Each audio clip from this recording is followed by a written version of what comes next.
Hello there, welcome to a Fantasy Grounds video with Ungainly Titan, and this is a follow-up video to one I made about 4 or 5 months ago. I did a very basic video on connecting to Fantasy Grounds or hosting a Fantasy Grounds game. That video was intended to be pretty basic. It was intended basically for those people who are not very comfortable with computers or software that need help in connecting and hosting Fantasy Grounds and want to use it. Because not everybody is interested in the details of software, or terribly adventurous with software. Some people just don't like pressing the buttons, or they're worried about what things will do. So I was just going through the basics, and I was referring people to where they could get more information, like the online FAQ at FantasyGrounds.com and the forums at FantasyGrounds.com.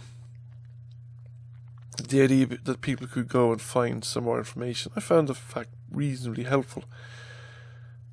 Then about a month ago, somebody came across my site. They had problems. There were problems connecting, and they were trying to troubleshoot the problems, and they were looking for help, and they watched my video, and of course my video wasn't helpful, so they were rather annoyed, and they left a rather annoyed comment. I don't blame them for that. It's kind of human nature, but the video wasn't targeted at them or people who were troubleshooting the issues. At the time, I didn't know much or anything at all really about troubleshooting Fantasy Grounds connection issues, because I never had much trouble connecting with Fantasy Grounds. However, in the time that I made the video to the time this person had problems, I did have some experience of difficulties that occur in connecting to a Fantasy Grounds host. Not necessarily the one I was running. I wasn't running it at the time, but a friend of mine was. And I think I was able to help the person that had a problem at the time, because I was online, so I got the message straight away that they had left a comment on my forums, and I was able to, or my video, and I was able to leave the message back to them, and I think I kind of helped them out. So I thought I'd make a follow-up video about some of the things that you can do to troubleshoot. Now, it's not comprehensive and it's not expert, because I'm neither an expert nor very comprehensive when it comes to network issues. So I just pressed the connection test button on the Fantasy Grounds campaign launch page, and I got a failure. Now, I wasn't surprised at the time to get a failure, because I thought that I'd factory reset my modem and I didn't have the port forwarding rules still running. As it turned out, that wasn't true. I also went on to canyouseeme.org, put in port 1802, that's the port that needs to be open. It needs to be open with both TCP and UDP, at least I open it with both. It doesn't say on the frequently asked questions on the website Fantasy Grounds, but I presume you need both. And Can You See Me also reports the port to be closed. So I then went back in and started looking at the modem and the router, and I discovered I actually had port forwarding set up, and it was set up correctly, but I was still getting a failure on the connection test, and I was getting a failure from canyouseeme.org. Sometime later, a bit more investigation, I discovered that universal plug and play was switched off on my router for some reason. And once I enabled universal plug and play and had the port forwarding rules set up, the connections tests button on the launch page, the one you're looking at, ran, got a green result, it got a connection, so I presume I could be connected to by another player. I didn't have somebody online handy to test to see that was that actually the case. However, I also had the strange experience that when I ran the connection test, canyouseeme.org still couldn't see the port open at 1802. However, I reckon the chances were that a client, another person trying to connect to me, would probably be able to connect. Like I said, I did not get the opportunity to test it. Now, I will not go into the details of how to configure routers to open port forwarding, because it's going to be specific to your router. However, if you go to the command prompt and type in ipconfig, you will get some information you need. Now, the IPv4 address listed there is the local address of your machine on your local network. The default gateway is the address of your router. If you type that into your web page, a blank web page, you'll get to the login page of your router, and that's how you access your router, but you'll need to know the password and the administrator, or whatever, the user identity and the password of your router to get in, and then you'll need to find your way around the menus to find the appropriate locations to set up port forwarding, to enable UDP, and perhaps change the firewall settings as well.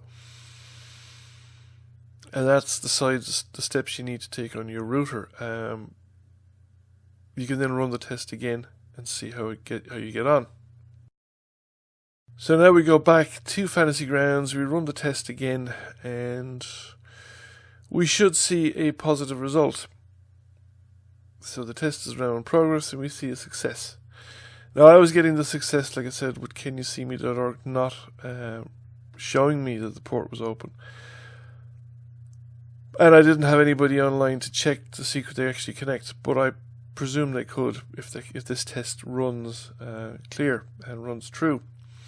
However, there are cases where maybe somebody can connect to you and others can't. So the people who cannot connect could check a few things. One of them is you can go into your Windows Firewall. Now, if you type in Windows Firewall in the search box, it will open you up into the Windows Firewall. This will tell you what network you're connected to, and you can check what applications are allowed through the network. You can also go down to the network icon and see your network status, and you can change it as well, and you can change adapter settings and various other things like that. Now, Windows Firewall basically allows apps, games through the network, generally on private networks by default. And your home networks are generally considered to be private networks. However, if you changed your router, change your ISP, which generally changes the router anyway, your Microsoft will recognize it as a new network and may have set that network to be a public network unless you told it otherwise when it first recognized it. FantasyGrounds down here, and I'm allowed through if it's private. Now I could change that and make it allowed through in public as well. That has been a problem. In our case, people have had changes to their network, and the network was being recognized as a public network. The game was only allowed through on a private network, and they weren't able to connect. So once both of them were compatible, they were able to connect. The other possibility is that you have a build version issue. That not everybody's on the same update. Sometimes update breaks connectivity. The only solution, there's no way of knowing or telling beforehand. The only way of checking really is to everybody run an update and see if everyone can connect afterwards. Because that has been a problem that I've had, and that's the only way I know of checking. I should mention, of course, that you probably need licensed versions of FantasyGrounds to host a game. You need to have a licensed version, and if you're connecting with unlicensed clients, you need to have a universal license, so that can be an issue. Now, there's no way of telling what kind of license you got from the game, although it does seem to indicate that you have a license or not. I haven't checked it against an unlicensed copy, so I don't know if the settings appear differently if it's unlicensed. Finally, on screen, a summary of what we've tried or what can be tried is going to be scrolling up onto the screen. If none of these things work, well, you're pretty much out of my area of expertise. Your best bet probably is the forum. There will be a lot more people that have played FantasyGrounds under a lot of different configurations, and they probably can be more helpful. Like I said, I've not had too much trouble connecting to FantasyGrounds, and usually it's been pretty simple to troubleshoot it. So if none of the things that I've mentioned are of help, you probably have to look into something like VPN software, and you are definitely out of my area of expertise and out of my comfort zone, so to speak, when it comes to network issues and management and stuff like that. So in final, thanks for watching the video. I hope you found it interesting and you found it useful. If you did, please give it a like and a share. If there's anything that you know that I haven't covered or mentioned, feel free to add it into the comments below. Other people might find it helpful, and I will probably try and keep this video up to date as I learn new things about FantasyGrounds. Once again, thanks for watching. I will catch you all again soon. Bye for now.